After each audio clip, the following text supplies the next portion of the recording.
says off air. Oh no, it says on air. Hi! This is Preeti and Jen. We're starting Epic Reread number 3, The Kushiel Legacy.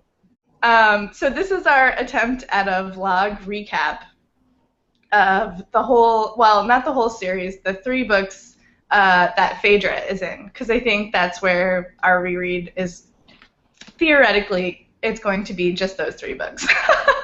It's really fun reading this on the subway.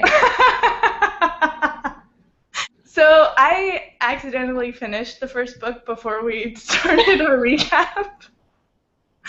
But I do know that before I started reading, all I could remember of it was the Scaldi, which I now have a really hard time not saying Scalzi whenever I say it. I say Scaldi. Is it the Scaldi? I don't know. That's probably more right. But I'm pretty sure that was all I remember. That and like Valdemar trying to skin her alive in front of the army. Ugh. Which is, I'm pretty sure that was all I remembered of book 1 before I started. I remembered the sexy times because there's a lot. And how precocious Phaedra is as a child, because I'm always like, you're 7 years old and you have the dialogue of like a 75-year-old. And I don't remember the flowery language. Yeah. That was like a surprise when I started rereading. We should talk about what happens in the books. So the books are about a like a medieval world setting that's basically it's like Alterna universe. Yeah. But it's more or less old Europe. And yes. I think Terre d'Ange, how do you say it? Yeah, okay. Is the land of the angels.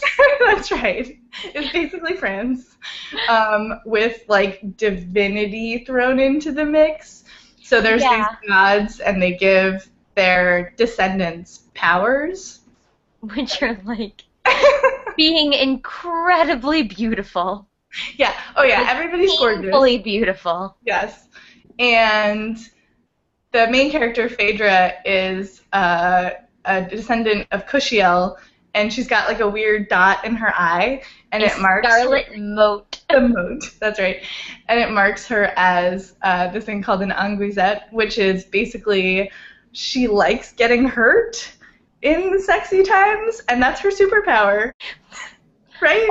So that's Phaedra. But Phaedra's also incredibly smart. She's taken in by this minor lord / poet, Anaphael Delaunay.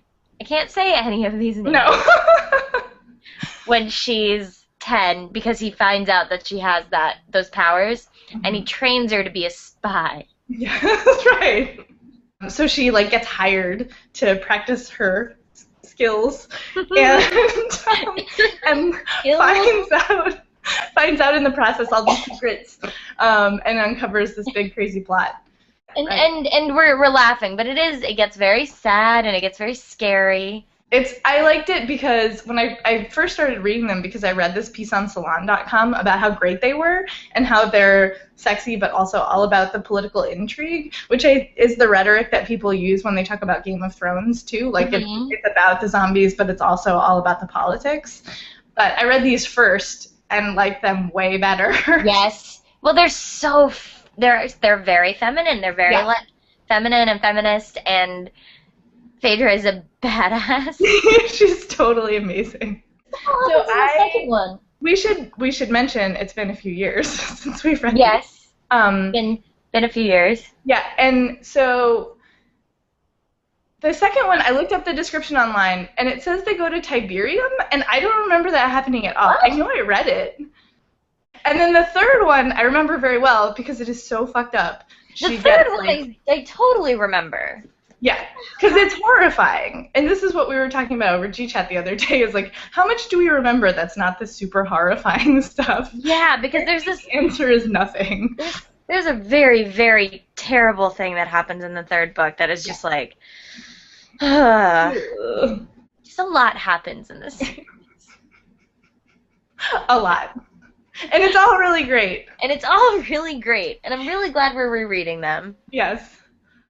Tune in next time for when we've both read Kushiel's Dart, the first book in the Kushiel legacy. I don't know why Fedra never has a shirt on in any of it.